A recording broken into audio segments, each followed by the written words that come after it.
भी डाउट हो तो आप हमें इन सभी मीडियम से कनेक्ट कर सकते हैं।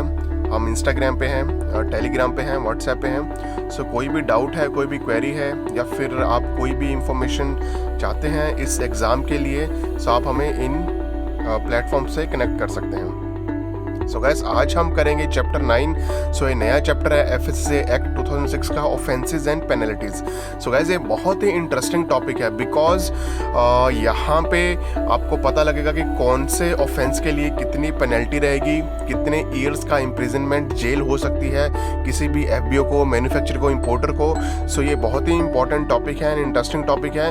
एंड इसमें इस टॉपिक से मोस्टली प्री में क्वेश्चन आते हैं। एंड ऑल्सो जो भी student state exam, state food safety officer का एग्जाम देते हैं, एफएसएसए की मैं बात यहाँ पे नहीं कर रहा, स्टेट में जितने भी स्टूडेंट्स एग्जाम देते हैं फूड सेफ्टी ऑफिसर के लिए, सो मोस्टली इंटरव्यू में ये क्वेश्चन पूछा जाता है पेनल्टीज के लिए। सो ये बहुत इंटरेस्टिंग टॉपिक है, ध्यान दीजिएगा। सो आज बेसिकली एक शॉर्ट वीडियो रहेगा बिकॉज इसमें हम 2 ही आर्टिकल कवर करेंगे, राइट। सो जो मेजर ऑफेंसेस एंड पेनल्टीज रहेंगी वो हम नेक्स्ट चैप्टर में कवर करेंगे, नेक्स्ट वीडियो में कवर करेंगे बिकॉज वो काफ़ी लेंदी है। सो आज मैं यहाँ पे आपको बताना चाहूँगा कि अकॉर्डिंग टू एफएसएससीआई एक्ट ऑफेंस कब माना जाएगा और पेनल्टी कितनी लगानी चाहिए। जब अगर कोई ऑफेंस प्रूव हो जाता है तो जो एडजुडिकेटिंग ऑफिसर रहेगा, ये हम एडजुडिकेटिंग ऑफिसर एक नई टर्म है, ये हम आने वाली वीडियोस में बात करेंगे, सेक्शन 68 में बात करेंगे। एडजुडिकेटिंग ऑफिसर कौन होता है, उसको क्यों अपॉइंट किया जाता है।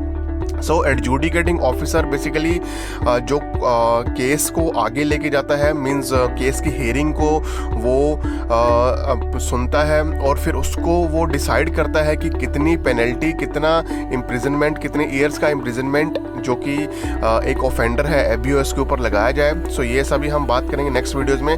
सो आज हम बेसिक बात करते हैं कि ऑफेंसेस एंड पेनल्टीज में क्या है। So section 48 that is general provisions relating to offenses.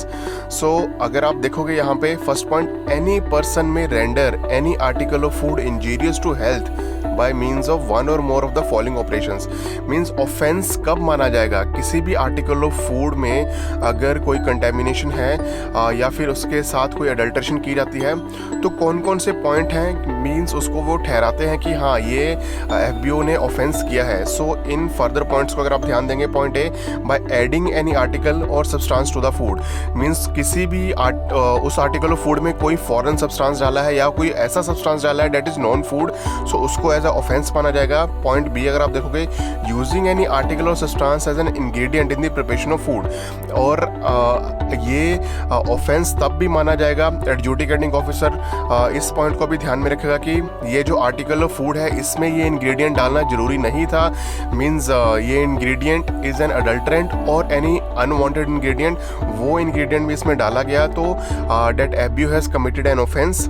C part अगर आप देखोगे, abstracting any constituent from the food, means for example आप मिल्क है, मिल्क में से जो फैट्स हैं उस एफबीओ ने निकाल लिए हैं, लेकिन he is still selling that milk as a highly enriched highly fat milk, means उसने ये अडल्ट्रेशन की है, कंज्यूमर के साथ धोखा किया है, फैट निकाल लिया है मिल्क में से, लेकिन फिर भी he selling it as a high fat milk, so that is also an offence.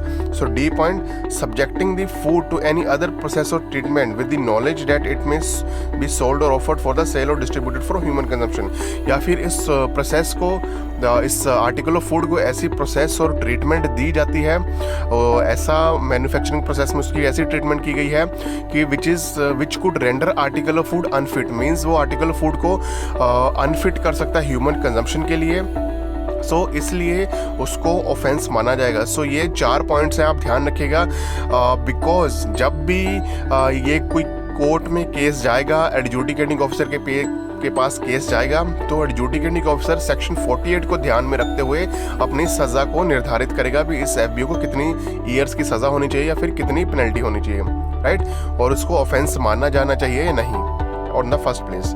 I hope it's clear. So next section में बात करेंगे general provisions relating to penalty. So penalty लगाते टाइम मींस उसको इम्प्रिजनमेंट देनी है या फिर fine से ही काम चल जाएगा।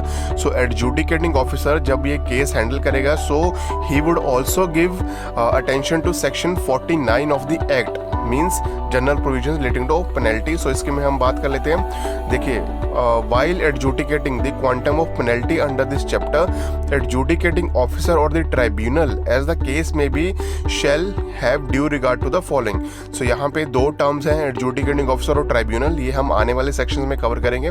सेक्शन 68 से पूरा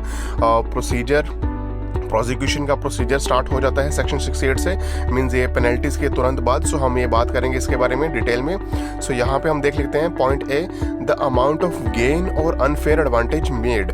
सो यहाँ पे एडजुडिकेटिंग ऑफिसर जब भी पेनल्टी डिसाइड करेगा तो वो ये भी ध्यान में रखेगा कि अमाउंट ऑफ गेन और अनफेयर एडवांटेज मेड, मींस उस एफबीओ ने इस आर्टिकल ऑफ फूड में अडल्ट्रेशन करके उसको कितनी एडवांटेज हुई, मींस उसने कितना पैसा कमाया।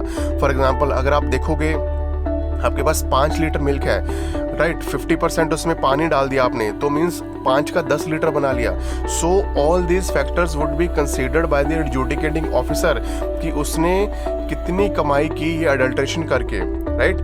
B point, the amount of loss caused or likely to cause to any person as a resultant of contravention। so वो ये भी ध्यान में रखेगा कि ये जो अडल्ट्रेटेड फूड या फिर ये जो फूड खा के मीन्स कंज्यूमर को कितनी इंजरी हुई, मीन्स उसको क्या ग्रीवियस इंजरी हुई या फिर नॉन ग्रीवियस इंजरी हुई या फिर उसकी डेथ हुई।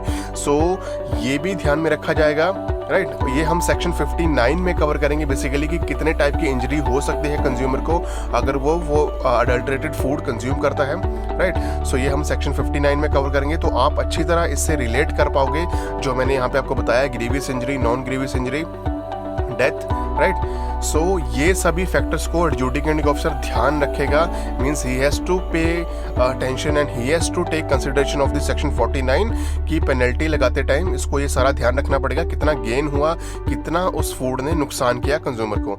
सी point, repetitive nature of contravention, yes. So ये बहुत इंपॉर्टेंट है, क्या वो एफबीओ रेपिटेटिवली बारी बारी वो फूड को जो कि अडल्ट्रेट करता है, क्या उसका केस मींस रेपिटेटिव बेसिस पे एडजुडिकेटिंग ऑफिसर के पास आ रहा है, उसके मींस उसको ऑलरेडी वो सिमिलर कंटेमिनेशन या फिर अडल्ट्रेशन के लिए प्रीवियसली भी उसको एफबीओ को पनिशमेंट मिल चुकी है, इम्प्रिजनमेंट या फिर फाइन लग चुका है, लेकिन उसने उसके बावजूद दोबारा से ये कॉन्ट्रावेशन फिर दोहराई। सो ये भी ध्यान में रखा जाएगा, अगर वो रेपिटेटिवली वही कॉन्ट्रावेशन मींस वही अडल्ट्रेशन कैरी ऑन कर रहा है तो फाइन जो है डबल फाइन हो जाता है। ये भी हम बात करेंगे कमिंग सेक्शन में। So D point, whether the contravention is without his knowledge. So देखिए, कभी कभी क्या होता है, जो ऑनर रहता है, एफबीओ रहता है, उसको नहीं पता रहता, मींस उसके जो वर्कर्स हैं क्या वो कंटेमिनेशन कर रहे हैं नहीं, means owner does not have knowledge but the workers who are working under him are doing the contravention और they are doing the adulteration.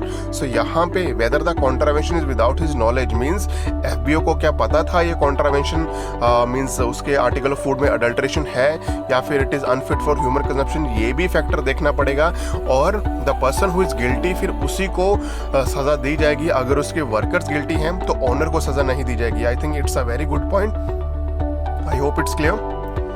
So guys, thank you so much. ये as a told you कि short video था, section 48 and 49 very important because इसको आप link करोगे जब हम prosecution की बात करेंगे। सो नेक्स्ट हम बात करने वाले हैं पेनल्टीज़ के बारे में। पेनल्टीज़ बहुत इंटरेस्टिंग रहेगा, उसमें बेसिकली पेनल्टीज़ में रहने क्या वाला है, क्या ऑफेंसेस रहेंगे, उसके लिए क्या फ़ाइन रहेगा, कितने रुपीज़ का फ़ाइन रहेगा, कितने ईयर्स की पेनल्टी रहेगी। It would be very interesting.